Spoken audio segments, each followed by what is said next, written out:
Oh, lay it on the line, talk through our problems. Let's try resolving them. Should we even try? Meet me halfway, and I'll give you time. Lay it on the line, show me your heart, and I'll show you mine. If we want this, if we need this, then let's lay it on the line. Settle down. Hey y'all, it's your girl Jamila. Welcome back to Lay It on the Line. Today I have a special guest and her name is Miss Alfredia. Now before I get Miss Alfredia to tell us a little bit about herself, I just want to remind you guys that I did have a show a while back called Conversations with Adolescence. And Miss Alfredia had her son. It was 3 adolescents. We had a teenager. How old was Dontell at the time? He was 15. 15 years old. There was a 17-year-old and a 19-year-old, and we sat down and we talked to these kids about bullying at school. We talked to them about suicide. We talked to them about being obedient, listening to their parents, what they had planned to do once they got out of school. And unfortunately, Miss Alfreda's son was in a car accident, and this was in 2022. The show, I can't remember exactly when the show is. We'll pull the link up so you guys can go and watch it. But I wanted to invite her here today so that she can just tell us all about that journey. So before we get into it, Miss Alfredia, go ahead and just give us an introduction about who you are, what is something you would like anybody to know about you, and then we can go into what happened with Dontell. Hello, my name is Alfredia Melvin. I'm a mother of 3. I have a 26-year-old, a 24-year-old, and a 17-year-old. Something to know about me is I'm fun. I'm very serious and very passionate about things that I love the most. I'm an energy reader, so if your energy don't match mine, you'll feel uncomfortable around me. Mm-hmm. So our energies match. Yes, they do. All right, so you say Dontell was 15 at the time. How old is Dontell now? He's now 17. Okay, so since Lay It on the Line, when Dontell was 15, he was in what, middle school, high school? No, he was actually, when we done the Lay It on the Line, he was a junior. A sophomore in high school. A sophomore in high school. When the accident happened, he was going into his junior year, and now he's a senior. Okay, so do you feel comfortable with sharing details of the accident, like what happened to Dontell? Absolutely.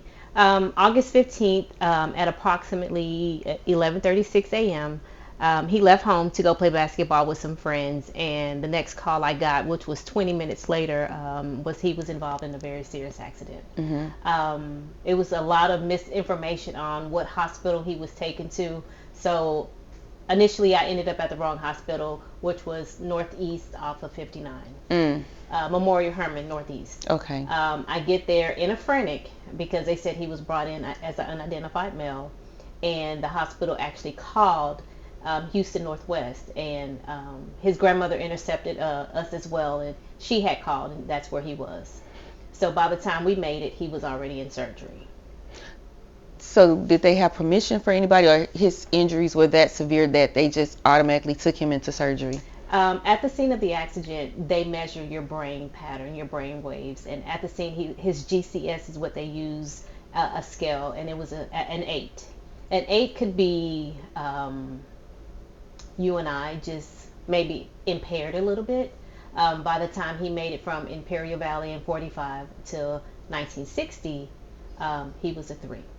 So how it was explained to me, a 3 can be someone that's going through addiction, and they've overdosed. Mm-hmm. He did code, mm-hmm. So by the time they got him there, they had to bring him back. They actually brought him back twice before they done surgery. So by the time they got him stable, they put him in the ICU room immediately. Within 5 minutes, they rushed him to surgery, mm-hmm. because his injuries were that serious. Mm-hmm. Mm-hmm. How were you notified of this accident? A lady had his phone, and she was trying to find me. Mm-hmm. And she said, "Hey Siri, call mom." Well, these teenagers don't have you in their phone as mom. I'm in his phone as my Dukes. So all these other moms was coming up, and she actually called his dad. Okay. So his dad called, and first thing that come to my mind, I was like, okay, it's school time. You gonna help with some school clothes? I was like, hello. He said someone just called him from his son's phone and was in an accident. You know, most parents, so let me look at his location. I checked his location. He was where he was supposed to be. First thing I said, he's lying. So I called his phone, and the lady answered. And she said, are you Dontell's mom? And I said, yes. She said, he's been in an accident. And I think that's where the misinformation of what hospital he was sent to, because it was for a total of 4 teenagers involved. 2 of them was taken to Houston Northwest, and the other 2 was taken to Memorial Hermann. Okay, and they just sent you to the wrong location. Right. They just said Northwest, and kind of misunderstood. It was misunderstood of what hospital it was. So. Okay, so when you called his phone, and a lady answered and said that Dontell has been in an accident, what was the first thing that went through your mind? I screamed. In disbelief. Right. I immediately start shaking. My oldest son lives with me still, and I can recall screaming his name, and he came down. He said, what is wrong? I said, Dontell has been in an accident. He said, what? I said, we have to go. I work from home, so in the morning when I have to get up, I don't brush my teeth, I don't wash my face, I don't comb my hair. I'm just going straight to the computer to log in, and then I prepare myself. So I grabbed my purse, and whatever I had on, I was running out the door. He said, Mama, you can't go like that. What did you have on? Just my t-shirt. T-shirt and my panties on. Just how you like. Hey. All right, so was he able to get you to come back in the house and put some clothes on? I paused for a second. I got myself together. I put some pants on, and let's go. I imagine that while you running around, easy to forget to put some clothes on. Was your heart beating fast? My heart was outside of my body because I didn't know what I was walking into. And Dontell is your baby, your youngest child, right? Yes. He is my baby. Okay, so now you get to the hospital and you find out it's the wrong hospital. Are you driving yourself at this time? No, Christian drove, my son. By the time we made it to the hospital on 59, his dad had met us. Okay. So as I was running out, Christian had already ran out to get his car to come get me. I ended up getting in the car with his dad, and we drove the median from one end of 1960 to the next end with the hazard lights on. So we made it from 59 to 45 in about 7 minutes. Yeah. That's really fast. We get there. In the process, I had to call my best friend and say, hey, can you call everybody and reroute them? Okay. I knew that my oldest sister was closer. So I said, call her first to tell her to go here and see what's going on. So somebody was able to get there before you made it there? They made them wait. Before they told them any information? Before they would even help.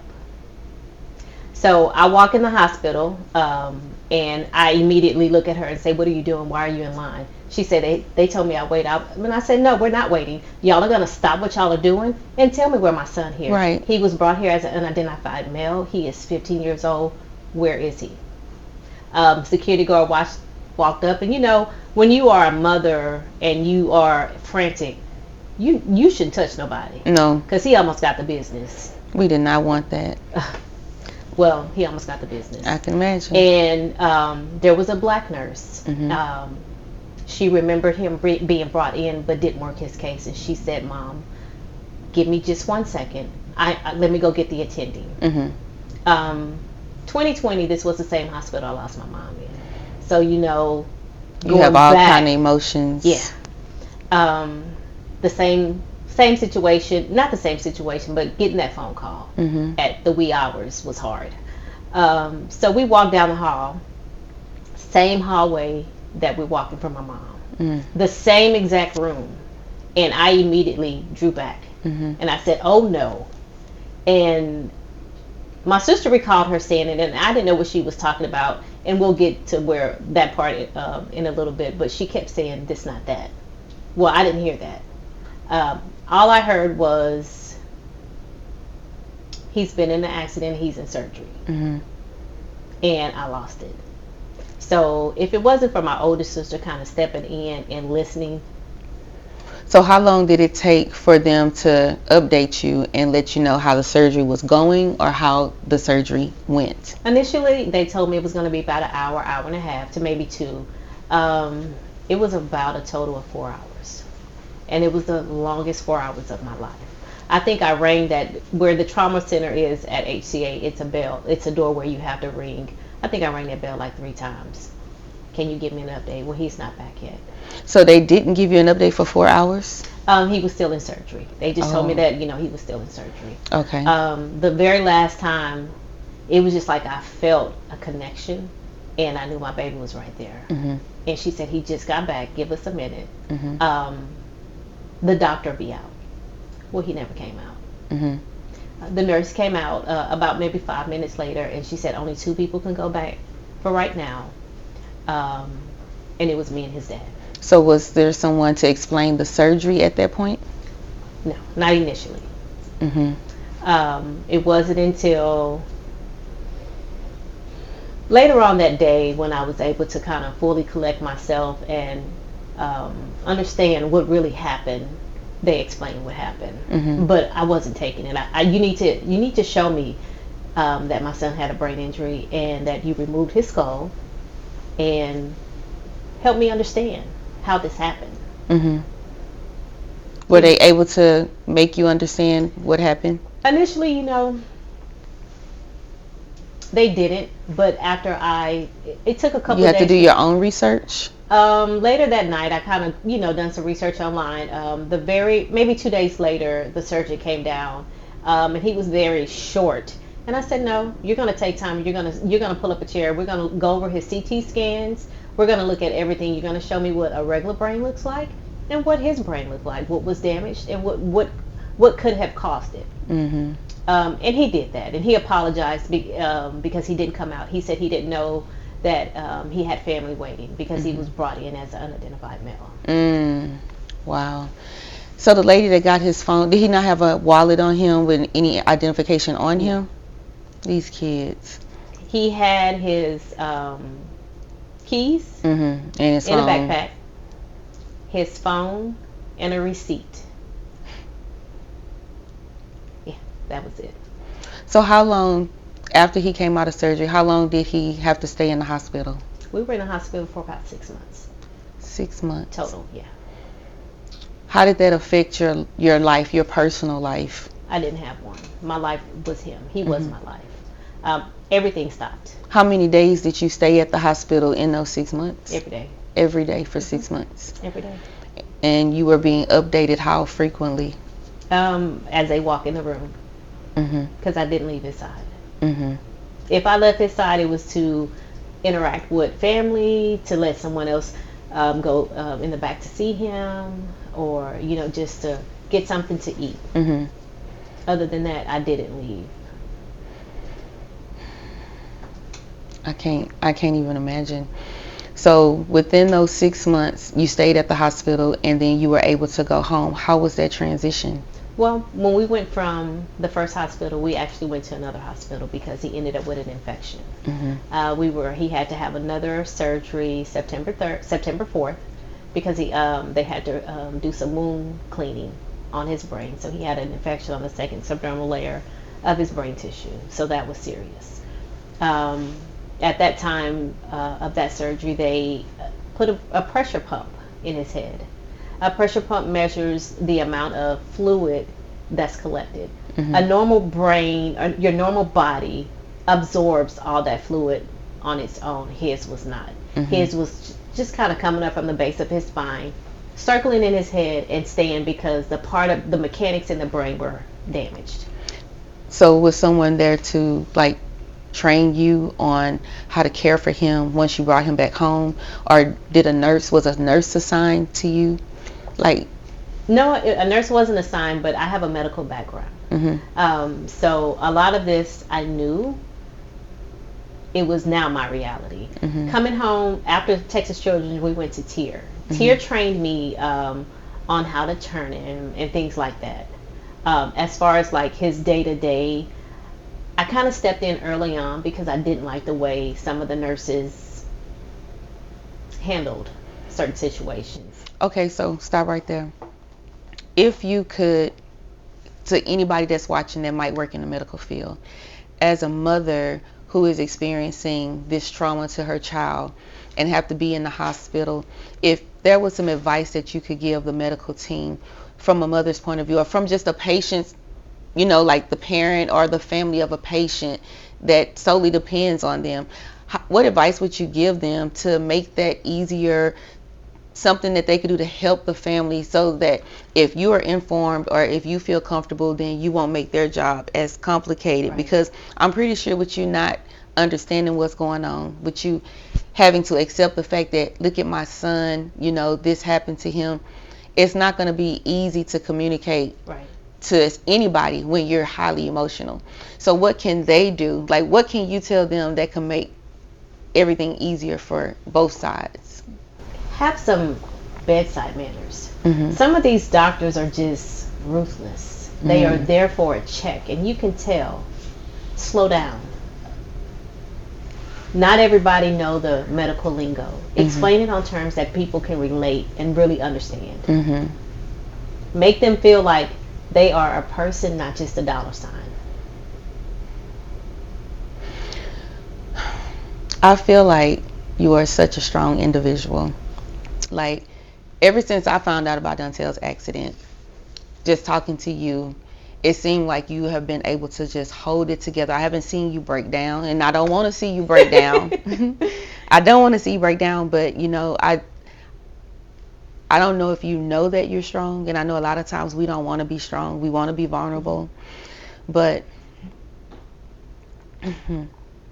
as a mom, living this, with this being your reality, where do you get your strength from?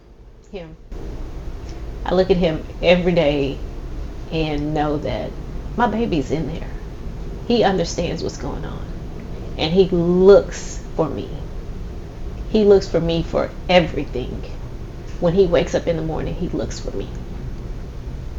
I left today. My oldest son is there with him, and he's already called me 3 times and said, Mama, he's looking for you. I said, just put him on the phone.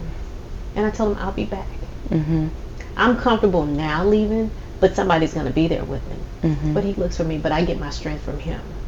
Because without me, it's no him. He's not going to receive the care that he needs and the care that he deserves. So the care that he needs, what does that entail? He can't be left alone. He's required to have 24-hour care. November of last year, he started having seizures. And he can have a seizure at any time. And the seizures are due to the brain injury.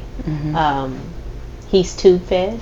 He has medication, not a lot, but you can't leave him alone. He requires 24 hours. So I have baby monitors in his room.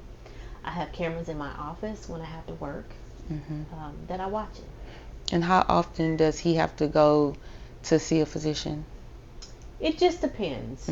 We can go 3 times a month. We can go 8 times a month. Depends on him and where he's at. And how long does that session usually last? Sometimes they're 45 minutes. Sometimes they're 3 hours. Anytime we go see his PCP, it's a minimum of 2 hours. And she's very thorough, very, very good, very detailed. And she takes her time. So how has this affected your work life? For the first 4.5 months after the accident, I didn't work. I couldn't work. I couldn't balance work and life because my life is him now. My job is phenomenal. I wouldn't trade it for the world. They have been very understanding. They're accommodating. Just recently, at the end of last year, I went back out on leave because I had my breaking point. I was where I couldn't do it. I couldn't balance work and his life. He had a lot of medical things going on last year. And I broke. I can imagine. So how about the support of your family? So to anybody that is experiencing the same thing that you're experiencing, or someone who is a family member of someone in your situation, what could you tell them that they could do without you having to ask, like, what would make your life better while you go through this? Just show up. Hey, can I help you with anything? I am one, as you say, I'm very strong. I'm not going to call and say, I need help. Mhm. And everybody know that about me. You need to call me. If you hadn't heard from me in a couple of days, 9 times out of 10 something is going on. So pick up the phone, and they know that about me Mhm. because I'm not going to call. Mhm. But just show up. And sometimes it's not about what you can do. Sometimes it's just your presence. Mhm. Because I can't leave. I'm in the house. So just showing up to, hey, let's just have a drink. Let's watch TV. It makes me feel better. Yeah, because you can do all of that in the house and have a good time. Right. Okay. So to everyone that's listening, if you have a family member that is in the same situation as Alfreda, something that you can do if you want to help is just maybe make a phone call, check on them, see how they're doing, see if they want some company. Just go spend time with them, because I know it has to be a big difference in being in the house all day, every day, because you already work from home. And without him being able to, he has to be cared for 24 hours. It's kind of like it puts you in the house 24 hours. So I'm glad to hear that you have a good support system, that your family's, there for you. That I'm pretty sure will make a very big difference. Yeah. So with the hospital that he goes to, or the therapy place that he goes to, how did you find out about them? I knew about Texas Children's. Mm-hmm. I knew about TIER. Um, Again, I have a So medical. what is TIER? I know about Texas Children, but I've never heard of TIER. What is that? TIER is a rehabilitation center sponsored by Memorial Hermann. So it's Memorial Hermann TIER. It's in the medical center. Okay. And they specialize in brain injury. They specialize in stroke. They specialize in spinal cord, inpatient and outpatient. Their focus is speech, occupational therapy, and physical therapists. They also have neuropsychologists on staff, because as someone is healing, you need a psychologist and a psychiatrist sometimes. They have the medicine team, and then they have the rehab doctors. They have nurses, and they have techs to help you on a day-to-day basis. So anytime I'm inpatient at TIER, I say I'm on vacation, because I don't have to get up and give him his medication. I don't have to feed him. I don't have to change him. So you basically get like a break, some relief. You get the help like 100%. Yes. So that is a vacation, because you get to get off and let somebody else stand in for you. Now, do it always happen? No, but we're going to take our wins. I'm trying. I'm trying. I'm giving myself grace. Okay. So your shirt, Dontell Strong. Tell us about that. So, to understand where he was and where he is today, and he continues to fight, this speaks volume, because Dontell is strong.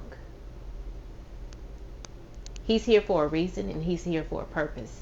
And I'm going to make sure that each and every individual leave this earth knowing that Dontell is strong, because he has a mama that stands behind him 110%. And I don't take no for an answer. We're going to get there. He's going to walk again. He's going to talk again. And he's going to do all the things. May 31st, he's going to walk across that stage, because Dontell is strong.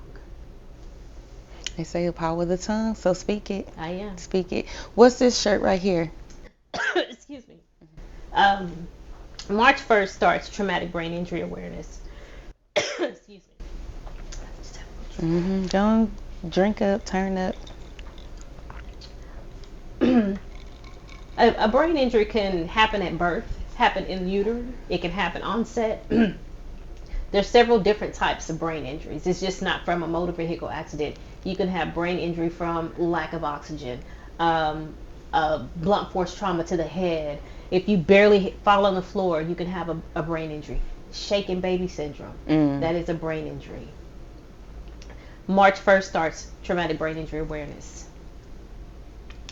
I created this shirt for Dontell. Anything that I do is for him.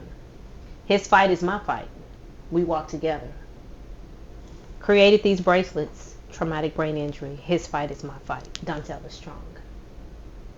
Do you have a hashtag or a website? I don't have a website just yet. We're working on a foundation. Because in this entire process, what I've learned is the way the disabled are treated is disheartening. There's a list for the medically dependent adult or child that has 11,000 plus people waiting to receive care, and that's not fair. That's ridiculous. It is. So I'm going to make sure, I'm going to try my best to make sure that that changes. So what about your social media? Like maybe there's someone that's out there that would like to help you, that would maybe sponsor you, help you get more care, more awareness. What is your social media contact information so that anyone can reach out to you? Maybe they just want to tell you like, Mom, you're doing a great job. You can find me on Facebook. It's under Alfredia Melvin. And when you see this, you know it's me because this is my profile picture. Also on Instagram, I'm Tinky, TINKY_moon. This too is also my profile. The hashtag that I've done and we've used is hashtag Dontell Strong. All right, y'all got that. So, Miss Alfreda, if it was something that you wanted anyone to take away from this interview, what's the main thing that you would like for them to take away from today? If you're driving, slow down. If you're in an accident, make sure that everyone involved is okay. Just think about yourself. Put yourself in my shoes. Would you want this to happen to you? You wouldn't. I can't begin to tell you how this affected me mentally, physically, emotionally. Just take your time. You don't have to speed everywhere. Don't drink and drive. And I'm not saying that he was hit by a drunk driver, but just don't do it. Slow down. You say you can't begin to tell us how it's affected you mentally, physically, spiritually. If you could wrap it up or sum it up in one word, is there a word that you could use to describe it? I'm hurt. No mother wants to walk in these shoes. And I've met so many mothers that have to walk in these shoes. Do they have like support groups? They do. I just started going recently. One of my friends, her son has autism, and she's amazing. She's one of my very close girlfriends. And she got me involved in the support group. Also, I actually started mentoring how to overcome situations like these. And I did my first session at Tier recently. When are you going to have another one? Is it open to the public? Not just yet. I'm not there yet. I'm just trying to teach the therapists how to give patients grace and how to be more understanding and more compassionate and sympathize when it comes to a loved one. I had a support group that I attended yesterday, and I explained to them that, sometimes it's hard. I said, but those tears will dissipate over time. Yeah. I think I saw a movie once where they had like support groups for people who were grieving together because they had like lost a loved one or whatever. And it seemed like, I think those are very beneficial because you're actually talking to and listening to somebody that's going through the same thing. Because a lot of times we might think like, why did this happen to me? Or you might feel like nobody knows how you feel because nobody's been in that situation. Right. But in reality, there are people that know exactly how you feel, and they might don't feel as strong or as hurt anymore, and they can tell you like what worked for them. Right. That helped them get to a less hurtful place. Right. I say each time that we leave inpatient rehab, I gain another family. This time when I leave, I gain 5 families. Because I know that they fully understand. And they know the support. We need the support. We have to have the support. And until you walk in these shoes, I don't think you can fully understand what my day-to-day endures. What does your day-to-day consist of? Like a regular day, a Monday morning? And it may not sound like a lot, but it is, because not only I'm caring for me, I'm caring for my 17-year-old newborn, so to speak. Yeah. Because he requires everything. I don't get to run to the store and go buy groceries. I don't get to, let me go grab breakfast from somewhere. I don't get to do that. because he can't stay at home. And I don't get home health because that's another whole situation with private insurance. Mm-hmm. He's not on Medicaid. He's not on SSI because he doesn't qualify. Again, that's another whole topic that we can discuss later. You have to make some sacrifices just to Right. qualify to get those benefits. And with those benefits is going to come the Medicare that will be under everything. Right. And I'm not willing to sacrifice his care. Right. To get And I don't blame you. that type of care. All right. Well, Ms. Alfreda, I want to thank you so much for joining us today, for sharing your story, for sharing your journey with us. If there's anything that you want to tell social media, Instagram, Facebook, YouTube, now's the time to do so. These shirts are for sale. They're $20 a piece. You can message me on Facebook or Instagram if you would like to purchase. All proceeds are going towards his care and anybody else that needs care. My goal is when you reach one, you can teach one. Mm-hmm. He does have a GoFundMe that's still up. The link is under my Instagram profile. It's Spell that out, please. Tinky, Tinky _moon. Also on Facebook, Alfredia Melvin, ALFRED as in David, IA Melvin. Yes. So thank you so much. Before you go, I want to give you a shirt to give to Dontell. It is from Gamesfield. Who made that Gamesfield? Who Laid on the Line is sponsored by. I hope that he likes it. And I always ask my guests before they leave if it was one thing that you can go back and to tell your younger self, what would that be? Don't have kids. My mom used to tell me that too. Listen to your parents. I mean, we don't know everything, but we know some things. Mm-hmm. Just listen. Stop being so hard-headed and hot-headed and listen. Also, know that everybody's feelings matter. Mm-hmm. Whether you are 5 years old or 50 years old, your feelings matter. That's true. Oh, thank you for that. And thank you again for joining us here at Lay It On The Line. Thank you for having me. My pleasure. All right. Thank y'all for joining Lay It On The Line. I'll see y'all next time. Lay it on the line, talk through our problems. Let's try resolving them. Should we even try? Meet me halfway, and I'll give you time. Lay it on the line, show me your heart, and I'll show you mine.